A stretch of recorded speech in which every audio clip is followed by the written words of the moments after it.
dar início a um webinar que nós intitulamos Desafios da Inteligência Artificial na Modernidade Líquida, integrado na Academia da Forge.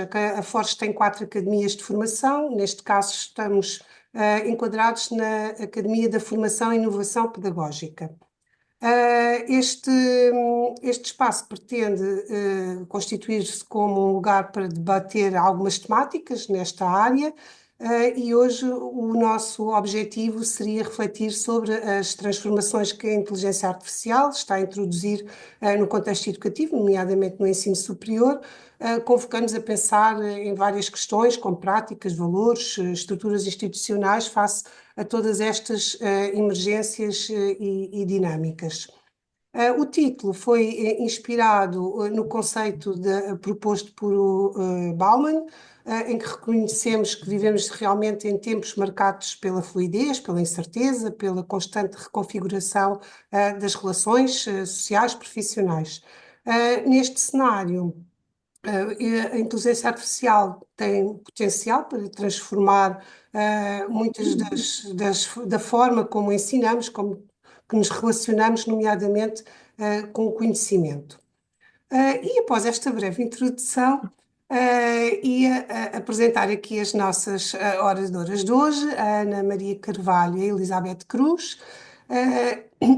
Então, começando pela Ana Maria, ela é consultora e gestora de empresas, psicóloga organizacional e professora universitária no Brasil, na Universidade de Estácio de Sá, entre outras universidades, e também em Cabo Verde, na Universidade de Jean Piaget.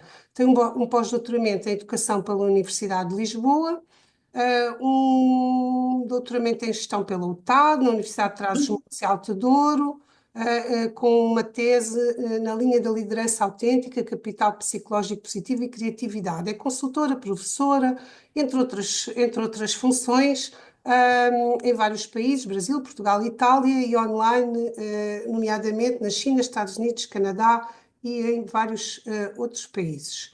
Eu vou passar já a apresentar as duas oradoras e depois passo-lhes então a palavra a elas.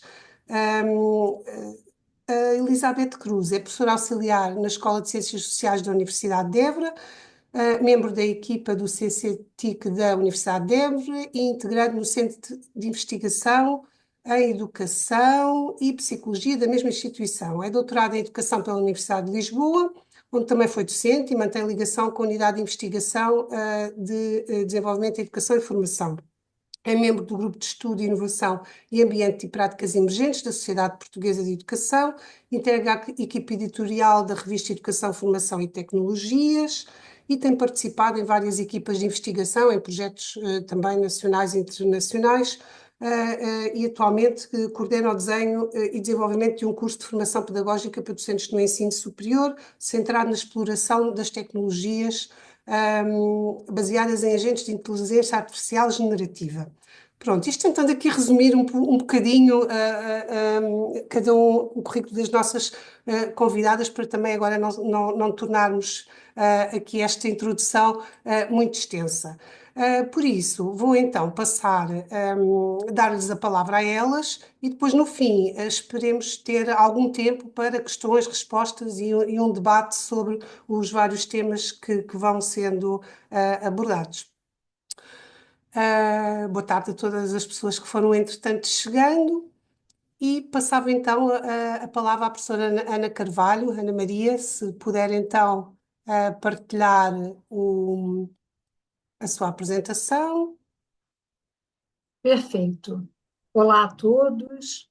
É um prazer estar aqui, mais uma academia nossa que tanto nos honra. Inclusive, esse ano fazemos 15 anos de trabalho com a Forges, e isso é maravilhoso. Antes de começar, depois dessa apresentação da Ana, e eu também agradeço a participação da Elizabeth Cruz aqui, mas eu sempre gosto de começar falando uma outra titulação máxima que eu tenho, que é ser filha do Adolfo e da Luísa. E eu sempre digo isso, e isso é bom que vai na contramão da modernidade líquida. Honrar, que é uma forma de honrar os meus pais, o Adolfo e a Luísa, imigrantes portugueses que foram para o Brasil, e eu gosto sempre de deixar aqui registrado essa titulação, que para mim é a titulação máxima. Dito isso, vamos aqui aos desafios, como eu disse, na contramão dessa modernidade sólida, que eu representei por eles, agora vamos à modernidade líquida. Bem, deixa eu ver aqui. Esses desafios, é claro que nós não vamos falar aqui da parte técnica da inteligência artificial, como fazer, como não fazer, porque eu nem saberia lidar com isso. Mas somos aqui personagens que vivenciamos essa era. Eu acredito que muitos aqui, e isso entrega a idade, até fizeram um curso de datilografia no passado. Então, pelo menos eu fiz. Então, a gente atravessa uma geração e eu ontem em aula eu falava que já vivi a cena de pedir ao aluno para desligar o telemóvel, o celular, e hoje também vivo a cena de convidar o aluno que possa ligar o telemóvel, que não preciso pedir, ele está ligado, mas para a gente ver como que a gente percorre esse tempo. Esse termo, a modernidade líquida, cunhado por Bauman, vem mais ou menos da virada do século XX para o século XXI, onde nós tínhamos aquelas previsões de pane tecnológica. Eu introduzi esse termo apagão, e é lógico que eu me refiro também ao apagão que vivemos estes últimos dias. Tínhamos a expectativa do bug do milênio, e Bauman, professor titular da Universidade de Leeds, professor emérito da Universidade de Varsóvia, com muitos temas, com muita produção, inclusive falando da vida líquida, do amor líquido, do tempo líquido, da vida de consumo, daquela vida que escorre pelos dedos. Porque se eu pego algo sólido, como, por exemplo, o meu telemóvel, eu tenho o meu telemóvel nas mãos, o meu celular, mas se ele fosse líquido, ele já teria escorrido pelos meus dedos, como a maioria das relações que a gente tem visto, relações de trabalho, relações de ensino, de educação, relações entre as pessoas. Então, baseado nessa ideia trazida por Bauman, a gente vê que essa modernidade líquida seria o conjunto dessas relações, instituições, que se impõem atualmente, que se impõem na contemporaneidade. Uma época de liquidez, de fluidez, de tudo é volátil, nada parece fazer muito sentido, nada, por isso que eu estou usando o termo parece. Nada parece muito consistente.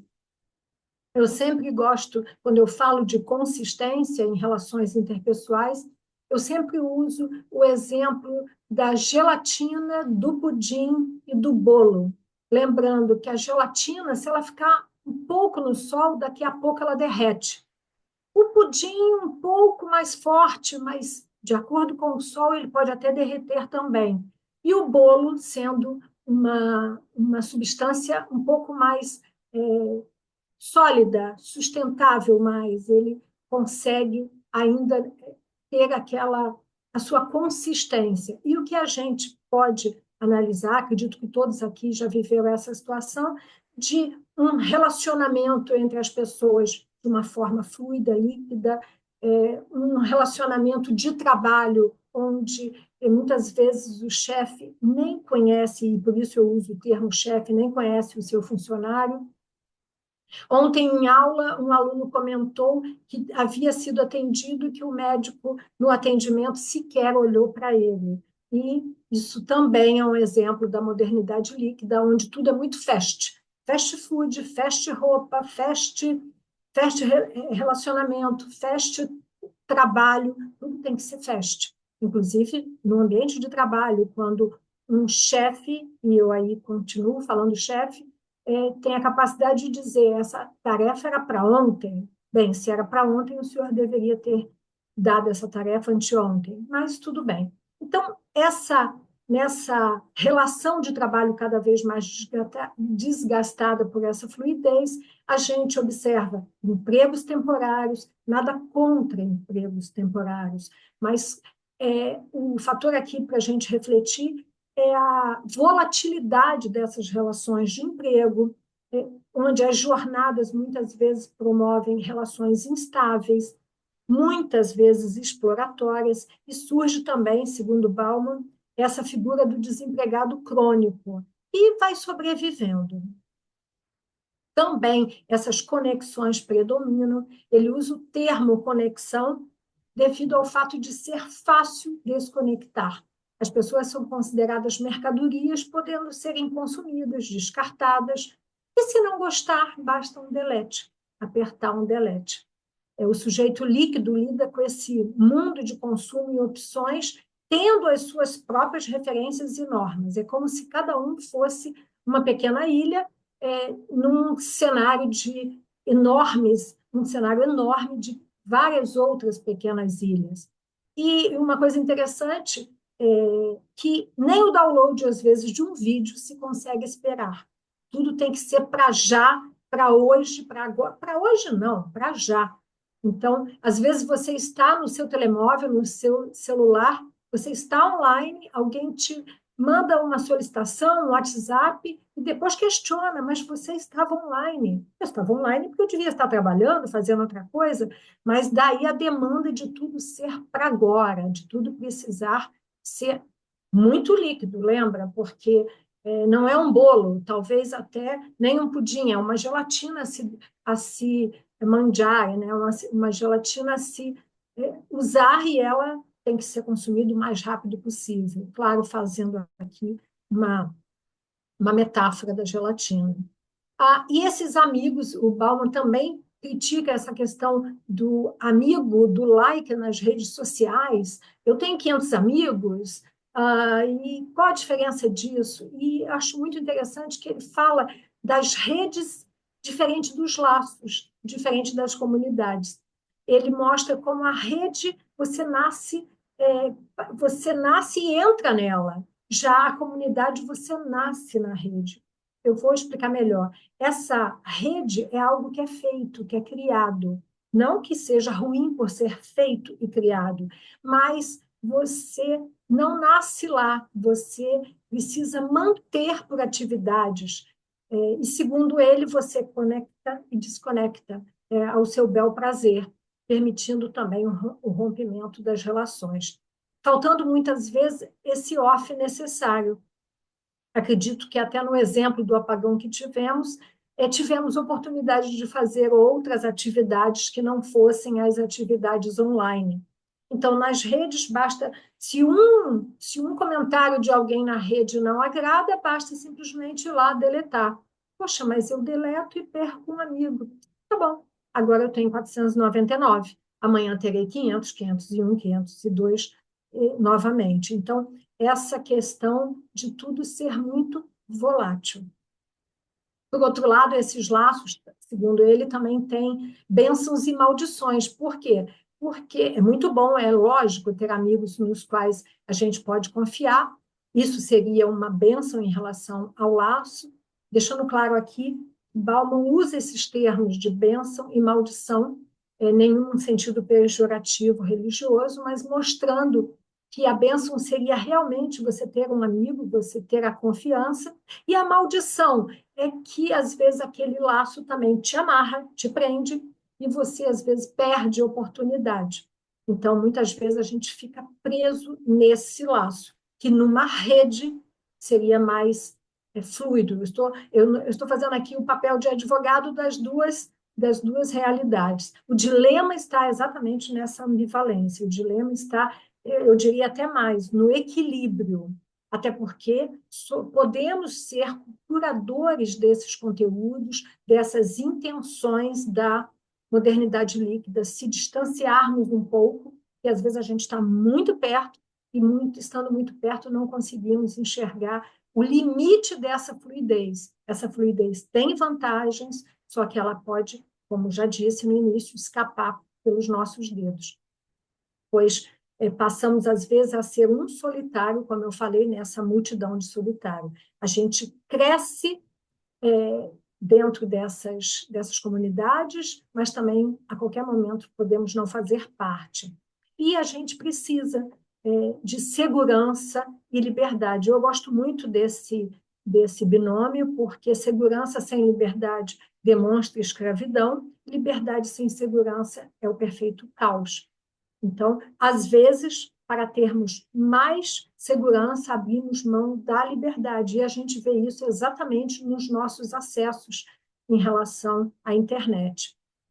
Então, se nada foi feito para durar, de acordo com Bauman, quais seriam esses desafios da inteligência artificial nessa modernidade líquida? Eu elenquei 4 desafios, minha intenção não é me aprofundar neles, é jogar para a nossa plateia para que a gente possa discutir, e eu tenho certeza que isso pode ser cenário para futuras discussões, até em outra conferência que a gente venha a fazer.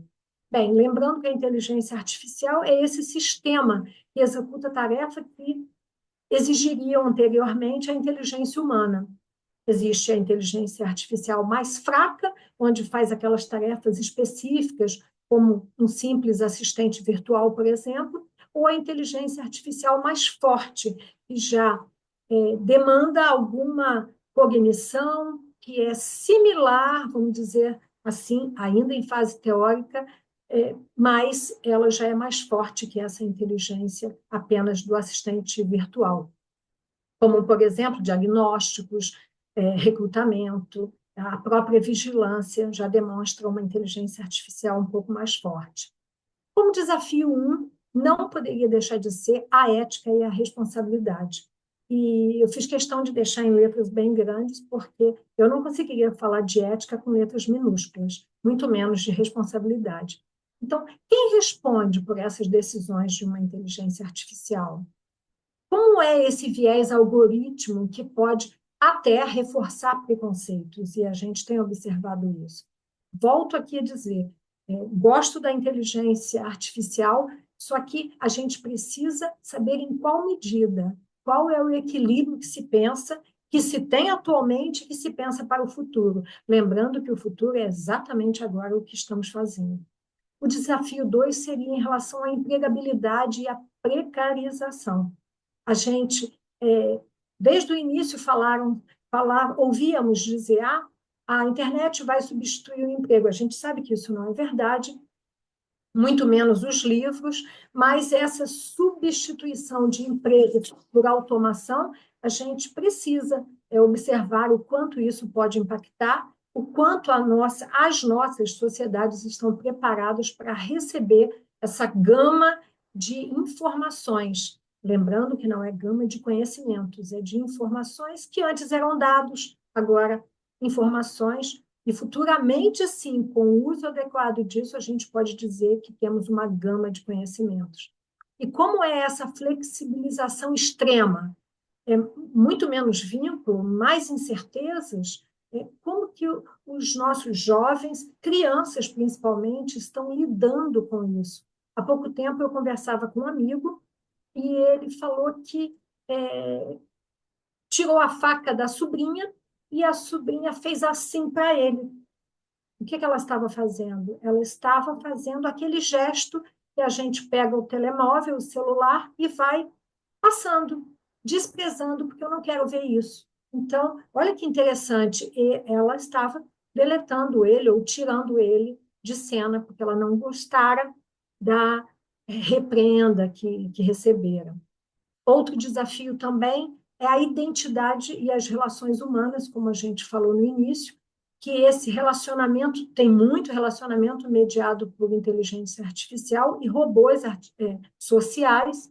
Essa modernidade líquida pode agravar a fragilidade dos vínculos. Eu estou colocando pode, deve, sugere. Por quê? Porque são temas que a gente ainda está estudando, principalmente as relações entre as pessoas neste cenário de grande potencialidade em relação às redes sociais, em relação à própria internet. E o desafio 4, que seria a vigilância e o controle.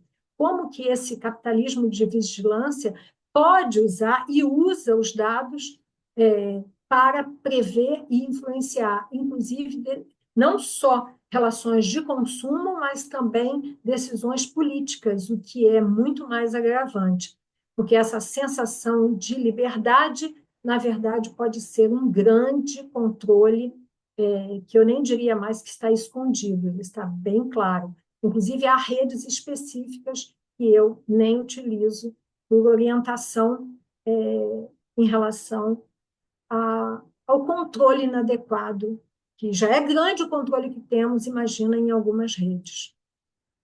E para nossa reflexão final, essa questão, como é que a inteligência artificial reflete a nossa sociedade líquida?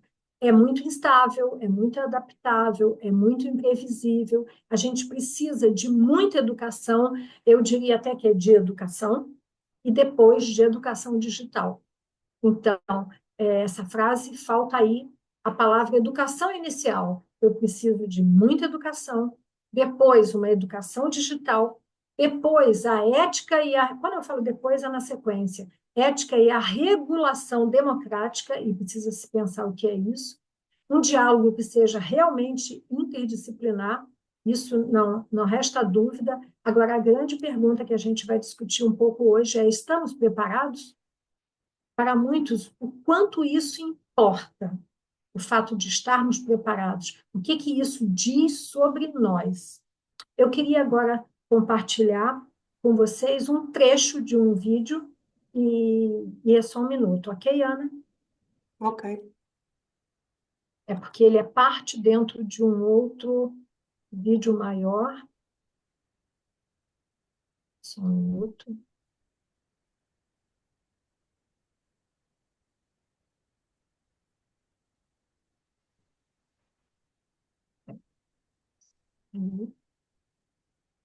Som.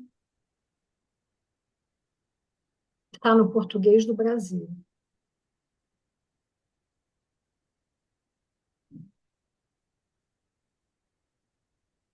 Não são pessoas que estão ali, não é isso, Pena? Então, realmente, Nada daquilo existe. É isso, nada daquilo existe. Aquelas pessoas não existem, não existe uma câmera que filmou aquilo, não existe aquele ambiente. Tudo aquilo foi gerado a partir de um texto ou a partir de uma imagem de referência. Então, isso é realmente assustador. A gente está vivendo esse futuro, essa ficção científica. Está aqui acontecendo. Filmes que vão, em pouco tempo, talvez ser gerados inteiros. Simplesmente filmes que nunca existiram aconteceram na hora para você. Você deu play na sua TV e o filme aconteceu, ele nunca existiu antes. Assustador. é assustador mesmo. E haja poder computacional, que também, né? Se você imaginar que está substituindo câmeras de alta qualidade, profissionais de cinema, né? Que é antes 35 milímetros, qualidades altíssimas. Agora, sendo só uma geração. Realmente, o poder computacional, por enquanto, deve ser impressionante também, né, Pena? Incrível a E a gente energia. poder... E E a energia energia. também, Marisa. Porque a gente precisa tanto de poder computacional, como você disse, quanto energia para essas máquinas rodarem. Então, alguns até citam, né, que talvez esse seja o gargalo. Será que essa IA vai continuar subindo, se desenvolvendo? Alguns falam assim, olha, talvez a gente tenha um gargalo de energia e talvez um gargalo de computação. Tanto é que a NVIDIA, você acabou de anunciar, se tornou a empresa mais valiosa do mundo. Por quê? Porque é ela que faz esses chips de processamento de IA. Então, olha só, o mercado está dizendo, a gente valoriza tanto tá tão escasso, digamos assim, esse poder computacional, que a empresa que faz mais desses chips está valendo mais do que todas as outras. Bem, é essa a minha colaboração aqui e vamos conversar um pouco mais sobre isso. Muito obrigada. Muito obrigada, Ana. Foi muito bom esta introdução sobre a modernidade líquida e aqui alguns dos desafios que nos foram lançados. E agora ia passar a palavra à Elizabeth Cruz e ia lhe pedir então a ela para dar a sua contribuição também. Olá, olá Ana Luísa, olá a todos. Gostaria só de perceber se a apresentação já está visível desse lado. Está. Sim, o retorno é positivo. E então, antes de mais, gostaria de agradecer à organização, em particular à Associação Forge, pela oportunidade de estar aqui convosco neste encontro promovido no âmbito do grupo de trabalho dedicado ao eixo da formação e inovação pedagógica. E, portanto, agradeço também a todas as pessoas que nos acompanham e, em especial, a uma das minhas turmas que hoje está aqui comigo e também reforça o sentido desta partilha, e quero também agradecer à colega, a professora Ana Carvalho, que me antecedeu, e é uma honra partilhar este espaço com uma colega cuja experiência, percurso e contributos também no campo da educação são amplamente reconhecidos. Agradeço também o enquadramento mais genérico e as metáforas, as reflexões genuínas que servem também como um campo de enquadramento ao trabalho à prática que, na verdade, irei aqui apresentar. E, portanto, gostaria de situar esta intervenção a partir também de um lugar, ou como a Ana há pouco falava, portanto, apresentar também uma outra titulação, e que é simultaneamente de cariz pessoal e profissional.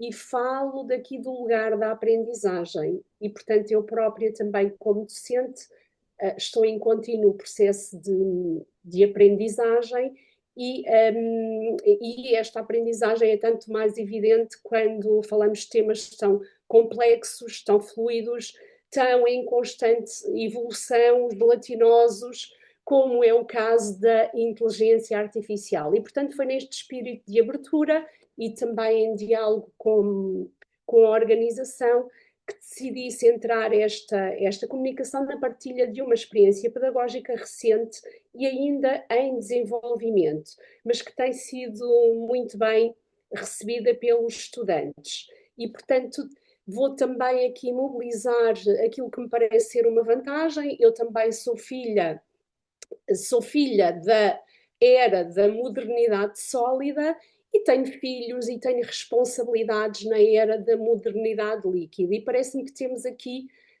alguma vantagem, porque de certo modo procuramos de alguma maneira, portanto, resistir a esta vertigem da novidade tecnológica e apostar aqui numa abordagem pedagógica que permita aos nossos estudantes, e em particular no contexto desta comunicação estou a falar de futuros professores, portanto, criar oportunidades que permitam, de alguma maneira, uma densidade crítica e ética que nos parece necessária para lidar com os desafios do presente. E acredito verdadeiramente que é na partilha também das práticas e em confronto com as teorias que somos capazes de pensar melhor, questionar e, muito provavelmente, transformar e avançar.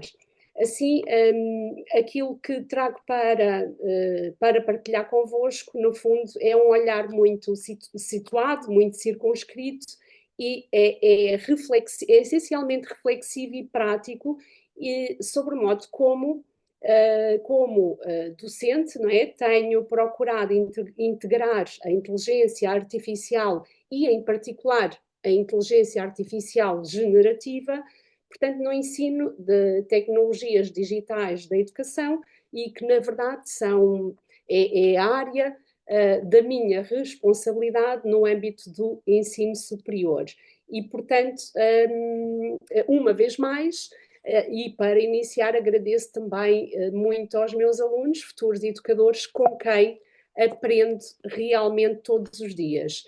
E para não me dispersar, organizei esta partilha em 4 momentos essenciais. Começar por uma contextualização geral, depois partilhar então aquilo que é a experiência pedagógica, como disse inicialmente, ainda em desenvolvimento, trazer também aqui para alimentar este debate algumas das vozes e a perspectiva dos estudantes, e também deixar algumas ideias para podermos aprofundar.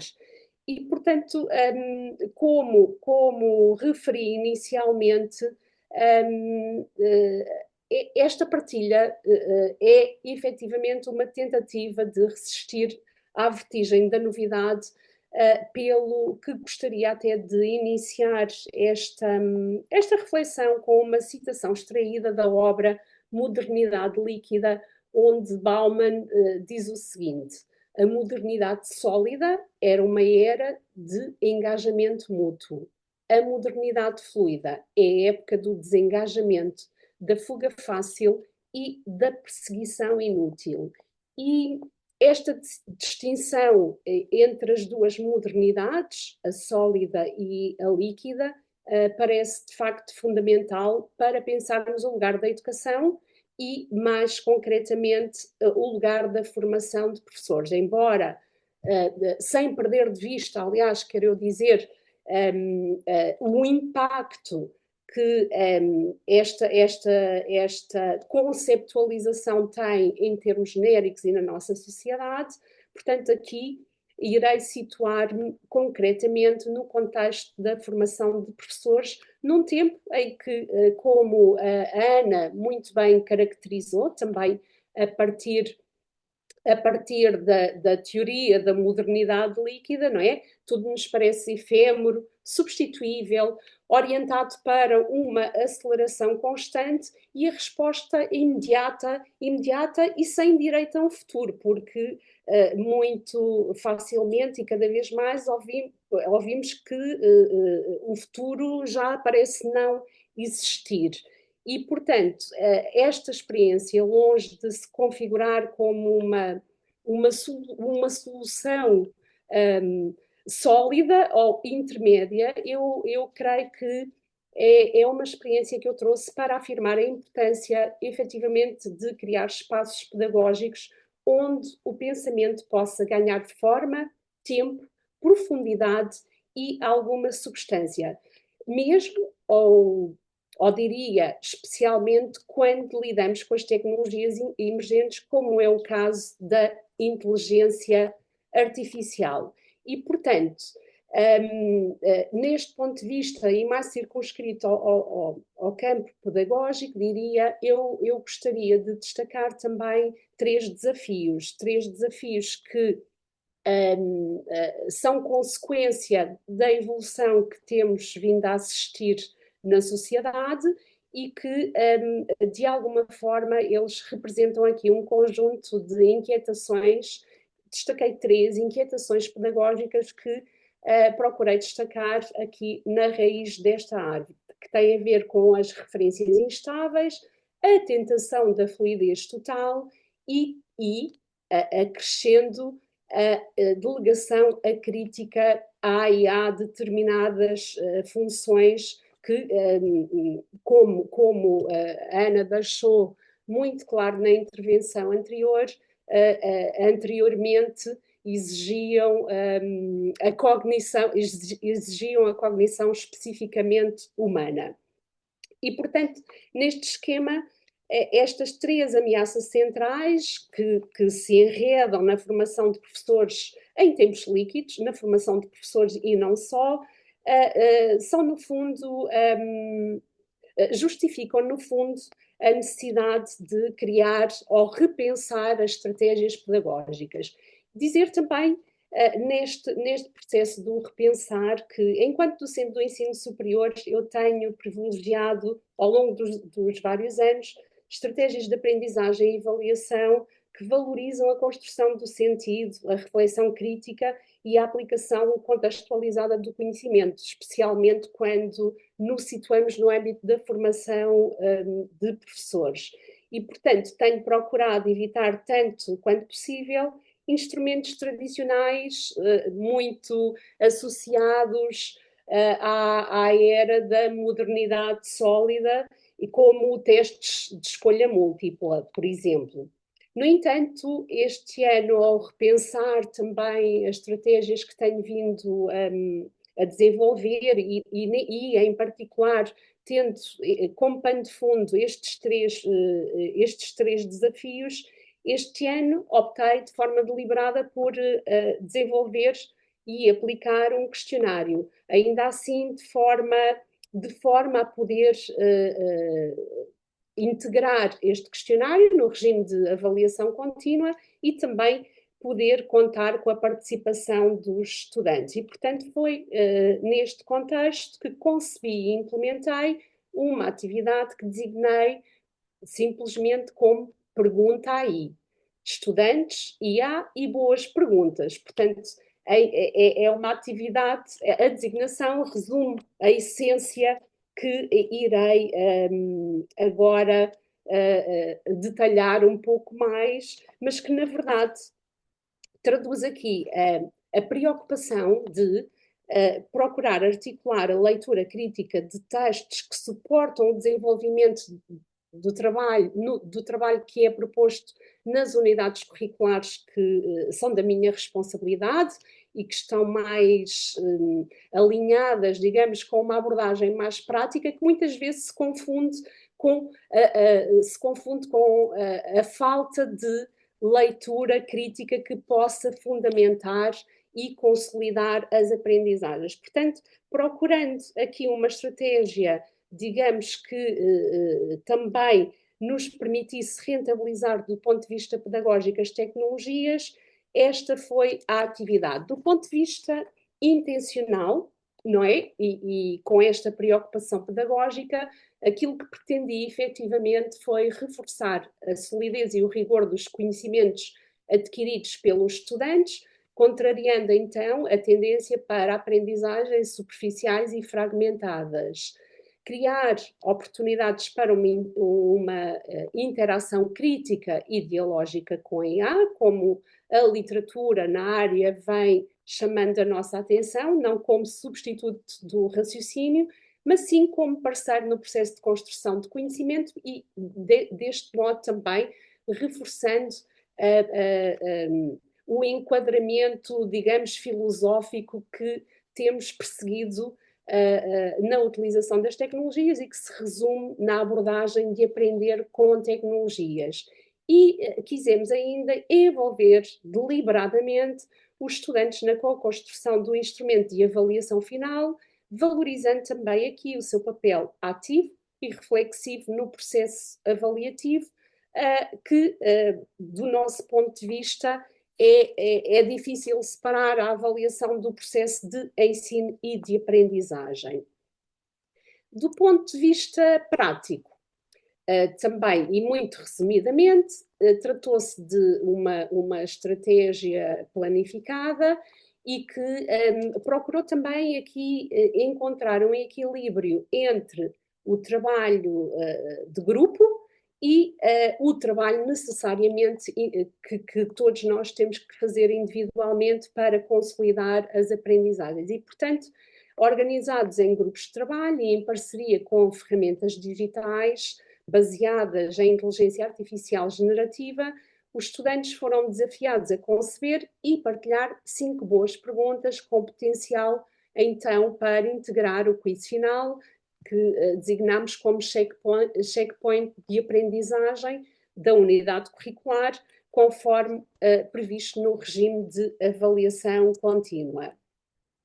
Ainda de maneira muito prática, e depois da contextualização do trabalho junto dos alunos, basicamente tratou-se de uma atividade que se desenvolveu aqui em torno de 5 tarefas essenciais e de alguma forma sequenciais. Portanto, cada grupo escolheu um texto da bibliografia geral da unidade curricular, registando as escolhas num documento partilhado, não só para evitar duplicações, mas também para diversificar as leituras.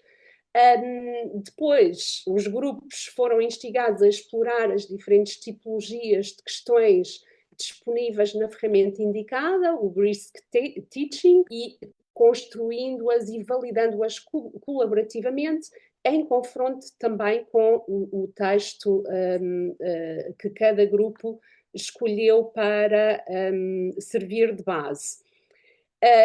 Foi solicitar boas, no sentido mais adequadas para os objetivos em vista e partilhando-as num fórum criado para o efeito. Cada estudante deveria analisar as questões partilhadas pelos colegas, portanto aqui já num registro individual, avaliando a sua clareza.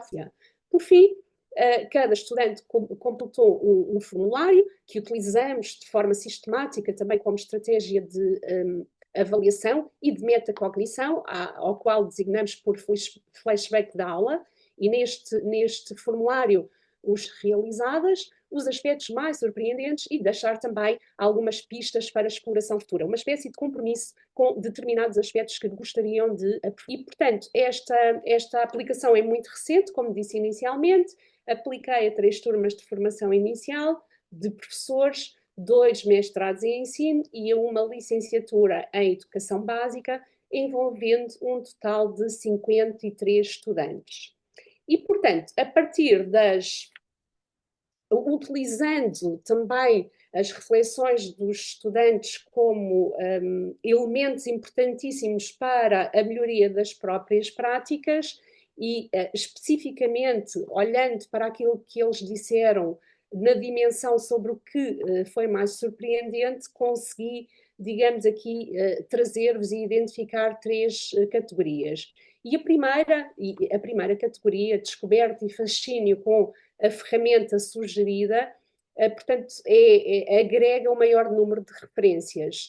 De referências que denotam, de facto, esta surpresa face à existência e ao potencial desta ferramenta, que depois, também, se tivermos oportunidade e se tiverem curiosidade, mas no momento mais adiante poderei deixar aqui também um vídeo para quem eventualmente não conhece, ter uma ideia das potencialidades pedagógicas desta ferramenta, que de facto ela foi criada especificamente e pensada e definida como um assistente pessoal específico para apoiar os professores nas mais diversas tarefas desde planificação, construção de cursos educativos digitais e até mesmo de avaliação. E, portanto, a maioria das referências neste grupo de 53 estudantes abrangidos por esta intervenção, destacaram efetivamente com surpresa e fascínio a rapidez, a automatização, as funcionalidades inovadoras desta ferramenta que eles não conheciam previamente. A segunda categoria, que designei como surpresa com o uso pedagógico da inteligência artificial, em particular no contexto da sala de aula, agrega um conjunto de referências que destacam a surpresa dos estudantes à própria proposta da docente, que, no caso eu, que promovi a utilização intencional e transparente e com uma finalidade muito concreta, a utilização de inteligência artificial como parte do trabalho académico e, neste sentido, também desafiando as expectativas mais convencionais dos próprios estudantes, alguns dos quais hoje aqui nos ouvem, no que respeita a práticas de ensino no contexto da formação inicial de professores. Mas olhando a estes exemplos que eu vos trago de referências, eu gostaria de destacar aqui esta terceira referência, e que diz o seguinte: fiquei surpreendida ao ver como as perguntas estimularam a minha curiosidade. Além disso, a sinergia do trabalho em grupo revelou uma capacidade inesperada de unir diferentes ideias de forma construtiva. E, portanto, aqui a surpresa da estudante não se prende apenas com o uso da tecnologia e os seus efeitos do ponto de vista cognitivo, neste caso, ali com a referência à curiosidade, mas sobretudo com o modo como esta utilização foi integrada num processo colaborativo que favoreceu o diálogo e a construção coletiva do conhecimento, aspectos fundamentais numa pedagogia formativa e crítica orientada para dar resposta aos desafios que se colocam no âmbito da formação inicial de professores. Uma terceira categoria, não menos importante, que designei como consciência crítica e ética sobre o uso da inteligência artificial, agrega, diria, reflexões mais profundas ou mais sofisticadas que já denotam um pensamento crítico sobre o funcionamento da IA, sobre as suas limitações e sobretudo, o papel fundamental do utilizador humano no processo de construção do conhecimento. Perceber que a responsabilidade é sempre da pessoa e nunca da IA é é algo que gostaria aqui de salientar, porque por vezes nós, docentes, partimos do pressuposto que este tipo de aprendizagens são óbvias, mas não são efetivamente óbvias e requerem, portanto, também um trabalho em sala de aula, e é bastante satisfatório perceber que esta aprendizagem foi dada aqui como uma surpresa e um aspecto destacado pelos estudantes.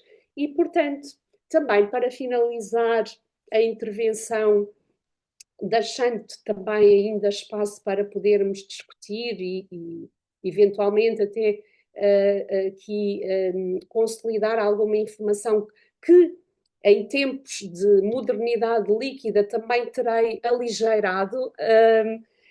Queria mesmo reforçar aqui que esta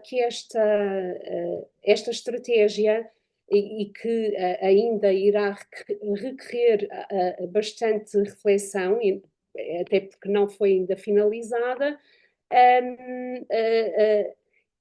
é efetivamente uma tentativa para não cedermos à tentação da fluidez total, nem abdicar da tarefa essencial da escola, no caso da universidade, e que, deste ponto de vista, implica oferecer referências que possibilitem construir a aprendizagem de forma significativa e com sentido.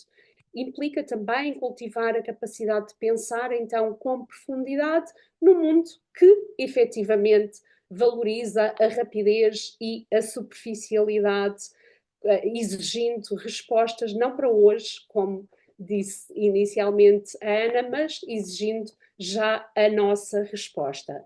E, portanto, sem abdicar da nossa responsabilidade intelectual e ética, diria que nos cabe, então, enquanto educadores, diria que à luz da modernidade líquida, cabe-nos então promover a tensão fecunda entre o rigor e a criatividade, entre a disciplina e a exploração da novidade. Compete-nos também, então, oferecer referências sólidas que funcionem como pontos de ancoragem num mundo efetivamente fluido. Compete-nos ainda resistir, então, à tentação da fluidez total, cultivando o pensamento profundo, a capacidade de reflexão num mundo de superficialidades diversas. E, para terminar da mesma forma como iniciei, também trago aqui uma citação talvez menos conhecida da obra de Bauman, mas que me parece trazer aqui um alerta significativo, especialmente quando pensamos no contexto da utilização da inteligência artificial nos setores da educação. E Bauman diz-nos o seguinte: dada a produção de ofertas tentadoras, o potencial gerador de prazeres de qualquer mercadoria tende a se exaurir rapidamente. E, efetivamente, no campo da educação, a inteligência artificial pode, de facto, ter uma oferta muito tentadora que entusiasma, como ficou bastante patente nas reflexões que eu vos trouxe e partilhadas pelos estudantes que participaram nesta atividade, mas esta oferta tentadora, ela rapidamente se vai se não houver um cuidado ético que possa enquadrar esta utilização e, simultaneamente, desenvolver o pensamento crítico, o discernimento pedagógico e também o propósito formativo a qualquer atividade que implique a mobilização de determinadas ferramentas, sejam elas baseadas em inteligência artificial ou não. E isto tudo talvez somente para dizer que, neste sentido, parece-nos também, com alguma hesitação, que a escola deve ser efetivamente um espaço de ancoragem e de construção de sentido, sem ignorar efetivamente a fluidez dos tempos que vivemos. Portanto, agradeço muito a vossa atenção e também fico disponível para alguma questão ou comentário que queiram fazer a propósito. Obrigada. Muito obrigada, Elizabeth. Foi uma apresentação excelente e acho que a partilha que nos trouxe foi muito interessante. Eu também acabo por concordar que realmente é preferível, nas nossas práticas pedagógicas, utilizarmos a inteligência artificial generativa a nosso favor e não afastá-la, não é? Porque se a afastamos, os alunos acabam por usar sem nós conseguirmos depois, de alguma forma, ter algum controle. Mas de todas as formas, agora se calhar ia primeiro colocar à vossa consideração. Neste momento temos 65 participantes aqui, por isso temos muitas pessoas que eventualmente poderão querer fazer algum comentário, partilhar alguma prática, colocar alguma questão às nossas convidadas. Por isso, haveria aqui um debate. Se preferirem pôr por escrito, eu também posso depois tentar fazer um resumo das questões, mas se houver alguém que queira colocar uma questão, esteja à vontade.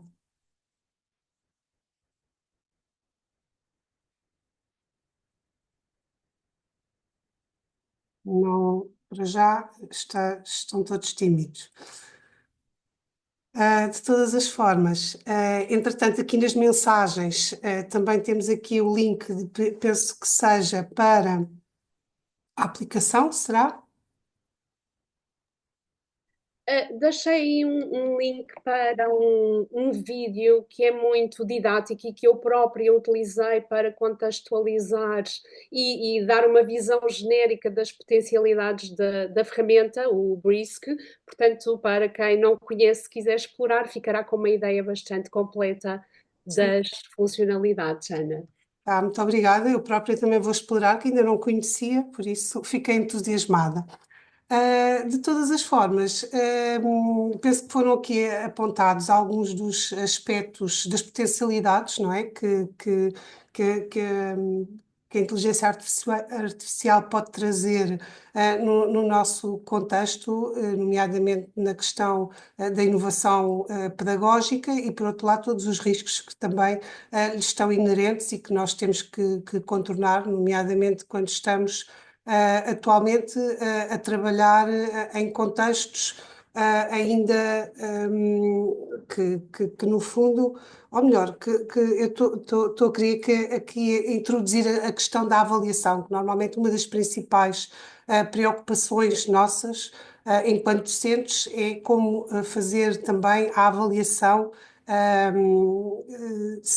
com a existência da inteligência artificial, não é? E com o acesso que normalmente os estudantes conseguem ter a esta. Ou de que forma é que se calhar conseguimos integrar melhor, ou de alguma forma, ou como conseguimos integrar estas novas tecnologias emergentes nas nossas práticas pedagógicas, de forma a que os estudantes façam a sua aprendizagem com o apoio delas, mas não através delas, ou utilizando-as para fins menos úteis, ou que não lhes permita desenvolver o pensamento crítico, que será sempre esse um dos aspectos mais importantes.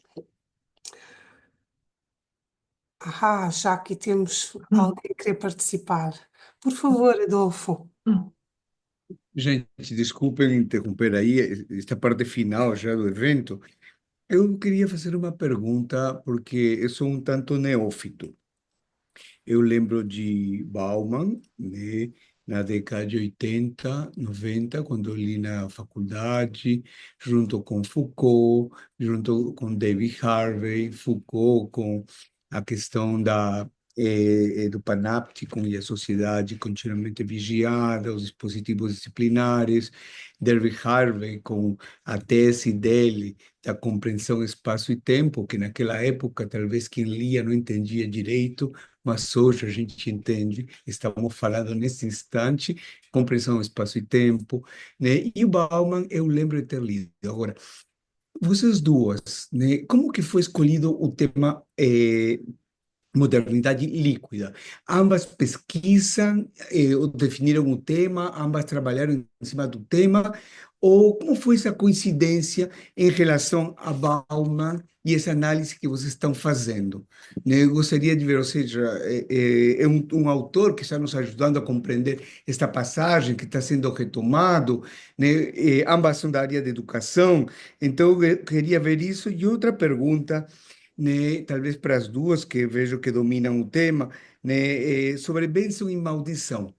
O bênção e maldição estaria relacionado, em certa forma, com, talvez não sei se você, bom, Paulo Freire tem múltiplas teses, mas uma delas é que é o processo de humanização e desumanização. E temos o professor português, o Boaventura de Sousa Santos, que apontava das tensões entre o pilar da regulação e o pilar da emancipação como pontos de tensão contínuos na modernidade, né? Essa ideia de maldição, e esse é outro termo que vocês trabalharam, está relacionado mais ou menos com essas tensões que se vêem na sociedade hoje. Não sei se você poderia me explicar um pouquinho, né, sobre a bênção e maldição também. Muito obrigado e parabéns para as duas. Parabéns à professora Elizabeth, né, pela experiência dela em sala de aula.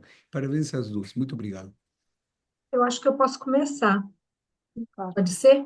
Primeiro, a primeira pergunta, Adolfo, que você falou foi o tema, não é? Eu tenho uma máxima, uma frase que eu falo sempre, os meus colegas que estão aqui, meus amigos, sempre ouvem eu dizer que tudo vira conteúdo. Ainda brincam comigo, Ana, a gente tem que ter cuidado que a gente fala com você, que daqui a pouco isso vira conteúdo, mas é lógico que eu preservo os nomes.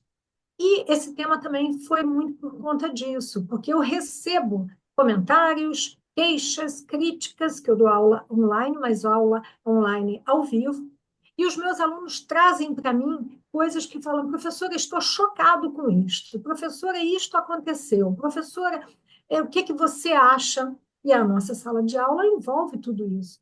E tem chegado até mim, acredito que a professora Elizabeth também, a Ana e os demais que estão aqui, essa fala de... inclusive, um aluno chegou para mim e falou, professora, um dia desse alguém falou para mim, fez esse gesto e falou, me liga. E eu já sabia o que ele ia dizer, porque ele falou assim, e a pessoa nem tem o meu número, professora, como é que pede para eu ligar? É um típico exemplo dessa modernidade. Eu nem sei se é líquida, ela é quase super líquida, se é que isso pode existir, mas essa fragmentação da relação das coisas, isso ligado à inteligência artificial, pode ser o melhor dos mundos para que essa modernidade continue líquida. Por quê? Inclusive, não sei se tem a informação, o Instituto de Tecnologia de Massachusetts declarou que uma das profissões do futuro de agora é treinador de inteligência artificial. Olha que interessante, quer dizer, a gente pode ser treinador, como eu faço em empresas, coach, mas agora temos o treinador da IA. Por quê? Porque nós sabemos que, é claro, a IA precisa de alguém para fazer os inputs, para oferecer ali os conteúdos, né? Lembra? Os dados que viram conteúdo para depois o uso daquilo virar conhecimento. Então, de minha parte, eu acredito que a ideia de trabalhar, e eu tenho estudado isso e quero estudar mais, essa dualidade, vamos dizer assim, da inteligência artificial nessa modernidade líquida, é justamente uma demanda que eu sinto. Eu sinto de... Olha, Adolfo e demais queridos, eu acredito que quase todo dia eu me deparo com uma situação que vejo, essa situação é fluida. Eu não acredito que isso é verdade. Não acredito que alguém bloqueou o outro por isso, ou que alguém... Esse não acredito mais como uma exclamação. Eu lembro, e não é de agora, meu filho vai fazer 34 anos, mas eu lembro que uma vez, eu até anotei aqui, falar do clique aqui. O meu filho, quando era criança, na escola, chegou uma vez para mim e falou: mãe, hoje a professora deu uma bronca num coleguinha, num colega, né? Coleguinha, eu que estou falando. Eu falei: por quê? Porque o trabalho que ele entregou para ela, impresso, no final estava escrito clique aqui. Quer dizer, a criança não teve nem a criança, um jovem de 12, 13 anos, não teve nem a percepção de tirar o clique aqui. Havia pego aquele trabalho, aquele texto na internet. Com a inteligência artificial, salvo os cliques aqui que a gente tira, a gente tem esse recurso. Só que volto a falar da responsabilidade de nós, como educadores, funcionarmos como curadores, igual um curador de arte numa exposição de quadros no museu faz seu papel, mas também orientar esse aluno aí nessa navegação, vamos dizer assim, nesse mar, como dizia o poeta Fernando Pessoa, né, que o mar já possa nos unir, não nos afastar. Eu diria que a inteligência artificial possa nos unir e não nos distanciar, até porque é um caminho sem volta. Não vamos bater o pezinho e dizer, eu não quero a inteligência artificial. Não, é usá-la a nosso favor para que a gente não seja manipulado por ela. E a outra questão, acho que já respondi, não? Da maldição e da bênção. Bauman não coloca maldição e bênção, como eu falei inicialmente, como se fosse uma questão religiosa ou falta de humanização, não, Adolfo e demais queridos. Ele coloca como as redes temos as redes, onde nós entramos nas redes e podemos sair a hora que quisermos. Ele fala da bênção e maldição em relação às comunidades, aos laços nossos, de nossos amigos em comuns, de pessoas que estamos há muito tempo, que não as redes, esses laços e essas comunidades apresentam bênçãos e maldições. A parte da bênção que a gente tem um laço, e laço nos une, é uma coisa mais forte. Mas, em compensação, tem a maldição de que, às vezes, a gente não queria tanto aquele laço naquele momento, porque queríamos alçar um outro voo. E, às vezes, essa comunidade onde pertencemos pode nos prender e não nos permitir evoluir. Para isso, eu diria, e concordo com Bauman, vem a palavra equilíbrio. Obrigada, Luana. Elizabeth. Bom, a Ana, sim, estudiosa, eu também aqui um bocadinho a sentir-me como o Adolfo, neófita, e verdadeiramente eu comecei os meus agradecimentos justamente pela oportunidade de estar aqui, porque o meu contacto com Bauman foi no decurso do meu doutoramento, quando ainda tinha tempo para ler, quando ainda tinha tempo e me era dado tempo para ler em comunidade, ler textos que não percebia pela profundidade, mas que me faziam sair da zona de conforto, e portanto isto já foi cá em Portugal dizemos no tempo da Maria Cachucha, portanto foi em 2010, e na verdade, procurando aqui trazer ou acrescentar algo que vá um bocadinho complementar também do ponto de vista, direi, mais pragmático à intervenção da Ana. Eu diria que foi esta oportunidade fez com que eu revisitasse a obra. Eu tenho o livro, infelizmente não li tanto quanto eu gostaria, mas li com outro olhar e especialmente com um olhar de que importa ter presente as características da sociedade atual, porque a escola, a universidade não é imune àquilo que se passa fora da escola. E nesse sentido, e em particular, quando pensamos em tecnologias e quando pensamos na formação de professores ou futuros professores na área da inovação pedagógica, eu diria que formar professores apenas para ensinar-los a operar com sistemas tecnológicos, sejam eles de inteligência artificial ou não, é empobrecer-lhes a sua vocação.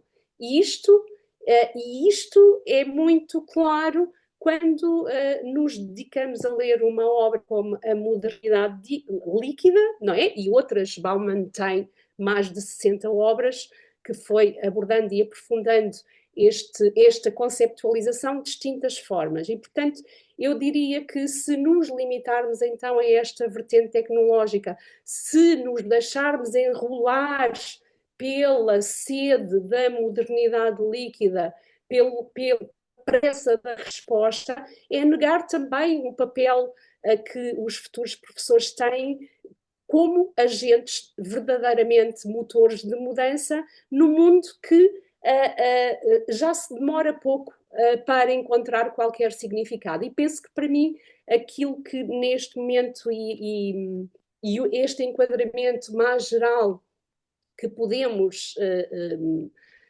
circunscrever aqui ao conceito de modernidade líquida serve precisamente para nos lembrar que a formação de professores é realmente uma área muito que exige muito da nossa responsabilidade ética e intelectual e, portanto, teremos que encontrar aqui um equilíbrio entre valores e referências sólidas e rentabilizando aquilo que vem desta fluidez dos tempos. E, portanto, não sei se o Adolfo ficou assim muito satisfeito, mas este é o contributo de forma genuína que me parece importante destacar aqui também convosco.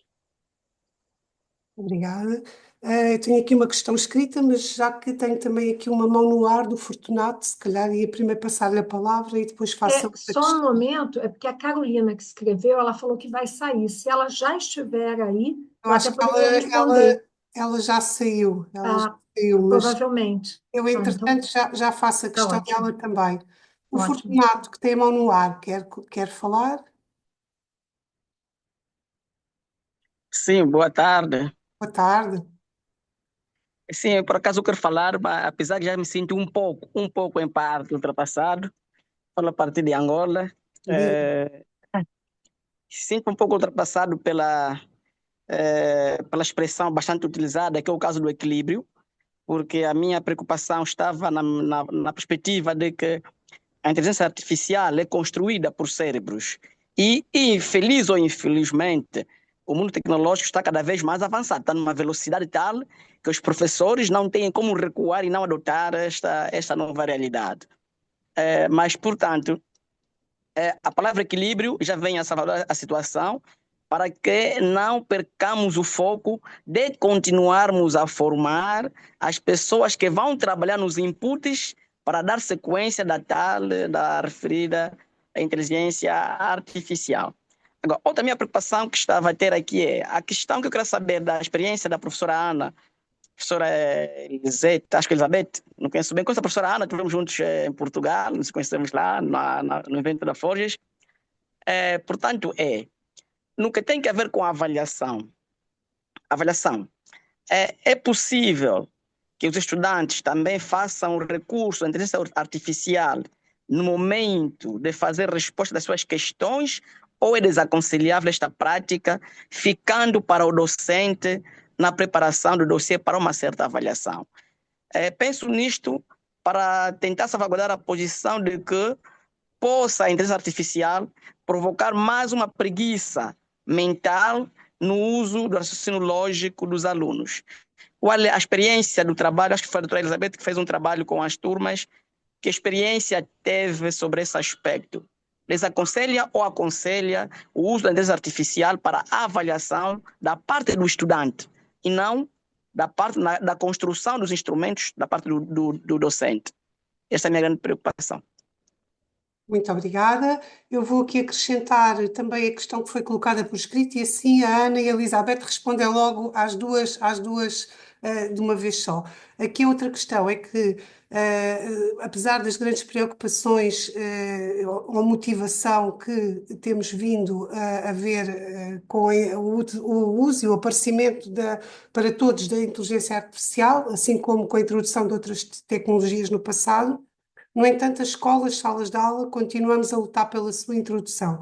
Será que a inteligência artificial vai ser uma introdução dentro da sala de aula ou fora, sem grande controle do professor? E, nesse sentido, a questão que se coloca é como monitorizar essa utilização e impacto sobre a aprendizagem, ou seja, qual o impacto da inteligência artificial na aprendizagem dentro e fora das salas de aula e, aproveitando a outra questão da avaliação, como utilizar também a inteligência artificial na avaliação como apoio, os alunos a usar, não usar, etc. Se puderem fazer então um apontamento e conclusão final, agradeço. Podemos seguir a mesma ordem, se quiserem. Ana. Bem, eu anotei aqui a palavra equilíbrio, anotei também avaliação, botei aqui o trabalho que eu gosto muito, que eu faço, que são soft skills, trabalhar com as soft skills, humildade e gerúndio. Com essas 5 palavras, eu vou tentar dar a minha contribuição aqui, o meu contributo. Primeiro, é importante que a gente... Lembra quando eu falei naquela frase que precisa de educação antes de educação digital? Precisa de educação e o que precede até a educação é a humildade. Humildade da gente saber que não sou uma professora, que domino todas as áreas, então eu posso, claro que não somos, mas com uma dose humildade que por muitas vezes a gente... Por muitos anos, o acadêmico, o professor acadêmico, ele era o centro das atenções na sala de aula. E agora o protagonismo passou a ser para o aluno e eu acredito que agora o protagonismo possa ser compartilhado.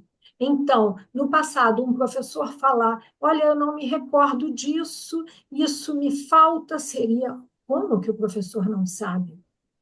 E, hoje em dia, com essa humildade que eu acho que é muito necessária, o professor pode ser coparticipante, coparticipador do desenvolvimento do protagonismo em sala de aula. Não é tirando de nós a autonomia nem a responsabilidade, mas é convidando esse aluno. E, acredito eu, que a inteligência artificial ela vem como um veículo que precisa de legislação, um veículo que precisa de... sabe, quando um carro ele é veloz demais, é como se nós tivéssemos uma Ferrari no centro de Lisboa. Pronto, eu acho que é a minha definição. A gente tem uma inteligência artificial que está muito mais rápido do que a gente consegue absorver e controlar. Então, a gente... Bom, nem os semáforos, nem os sinais de trânsito, nem as pistas estão adequadas para essa Ferrari dentro do centro de Lisboa, mas a gente tem que ir adequando. Por exemplo, o mecanismo como avaliação, respondendo ao meu querido Fortunato, a gente ainda está desenvolvendo, quando eu digo a gente, os pesquisadores, a própria... E eu uso aqui uma palavra que eu não gosto, que é gerúndio, eu não gosto de usar gerúndios, mas nesse caso cabe. Vamos aprendendo. Sabe, é aquela coisa de... Tem uma frase que a gente usa que é trocar o pneu do carro com o carro andando. A inteligência artificial, eu acho que ela nos convida, pelo menos a nós, professores, educadores e até treinadores de empresa, como é o meu caso, a ir usando conforme as situações forem acontecendo. Não tenho dúvida que virão regulações, que virão normas. É necessário, não uma norma que tire a democracia das ferramentas, mas uma norma que traga mais ética e responsabilidade. Obrigada. Elizabeth? Obrigada. É assim, eu também anotei, tal como a Ana, aqui algumas palavras, curiosamente em comum, equilíbrio, avaliação, controle, inclusivamente sublinhei a palavra controle, porque qualquer uma destes conceitos eu acho que pode ser discutido e terá diferentes acessões e preocupações em função do nível de ensino em que nos situemos. Eu hoje vesti aqui a camisola de docente do ensino superior e particularizar ao contexto da formação inicial de professores e, portanto, continuando a manter esta preocupação, não é? Este balizamento, eu diria que para mim há aqui uma palavra importantíssima quando trabalhamos com adultos, que é também necessário termos em conta as diversas fases de desenvolvimento psicológico, mas quando trabalhamos com adultos e, no caso concreto, com adultos muito especiais, não é? Que serão futuros professores, eu terei que, por força do princípio do isomorfismo, compreender que tudo aquilo que eu procurar fazer serão, no fundo, práticas, estratégias que eventualmente eles irão repercutir depois nos seus próprios contextos de trabalho. E então eu prefiro, e faz-me sentido, trabalhar na perspectiva da co-construção. Portanto, mais do que andar numa perspectiva de controlar, eu prefiro trabalhar em conjunto com base em alguns princípios fundamentais.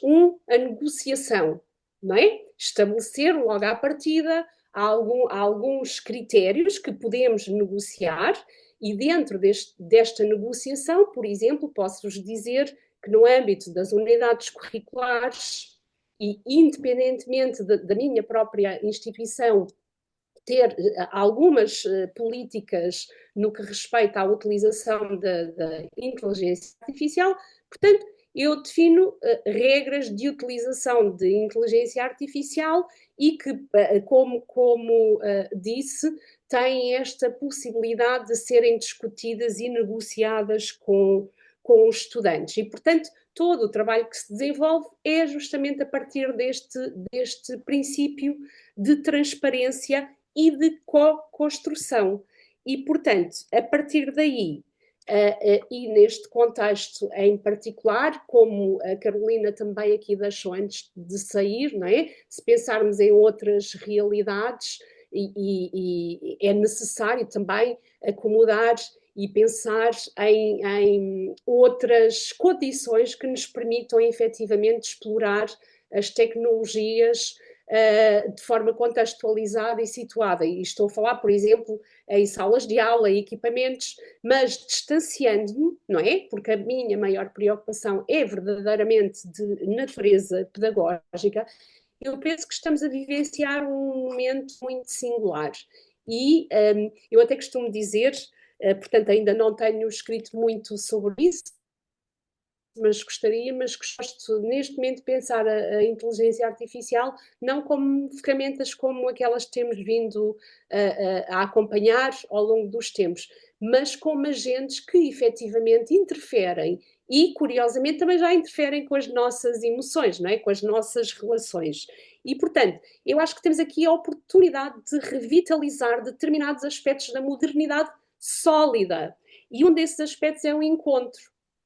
Se trabalharmos nesta perspectiva e, portanto, percebemos que a inteligência artificial pode facilitar diversas dimensões da nossa prática profissional e ajudar-nos, inclusivamente, a resolver determinados aspectos que se colocam a nível pessoal, mas acredito que é no encontro humano que a educação se cumpre e, portanto, a inteligência artificial poderá fortalecer este encontro e reforçar aqui o princípio dialógico. E isto tudo para dizer também que neste nível de ensino, não é? Com adultos, quando pensamos em controle, por vezes também, quando pensamos em demasiado controle, por vezes também matamos a possibilidade de inovação e de confiança que necessitamos do lado de lá, porque se pensarmos que a educação é um processo que implica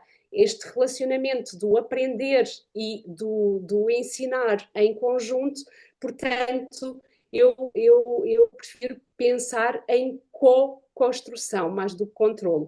E, portanto, a própria experiência que eu aqui tentei relatar muito sinteticamente é um exemplo da confiança, não é? Depositada também nos estudantes para colaborativamente pensarmos em questões, porque mais importante do que medir aquilo que eles sabem do ponto de vista factual, para mim, e certamente eles estão aqui a ouvir-me, o mais importante é todo o processo, porque para chegarem lá, eles tiveram que pelo menos ter contacto com a documentação e fazer leituras, e enfim, ainda carecemos de fazer uma reflexão mais aprimorada e mais sustentada noutros resultados, mas efetivamente teremos, creio, que valorizar outros aspectos, e o processo é um aspecto que tenho procurado valorizar bastante. Portanto, não sei se também respondi às questões do Fortunato, mas procurei aqui integrar com os comentários da Carolina. Obrigada uma vez mais. Muito obrigada. Realmente, a inteligência artificial na modernidade líquida, que faz com que tudo mude tão rapidamente, tem-nos obrigado a repensar todas estas questões, o papel da educação, da docência, da própria condição humana no ensino superior e por aí fora. Desta forma, eu se calhar vou concluir por aqui, já a nossa sessão vai longa. Agradeço muito às nossas oradoras, às nossas convidadas. Penso que colocaram questões muito importantes e para nós refletirmos também no futuro e também a todo o público presente.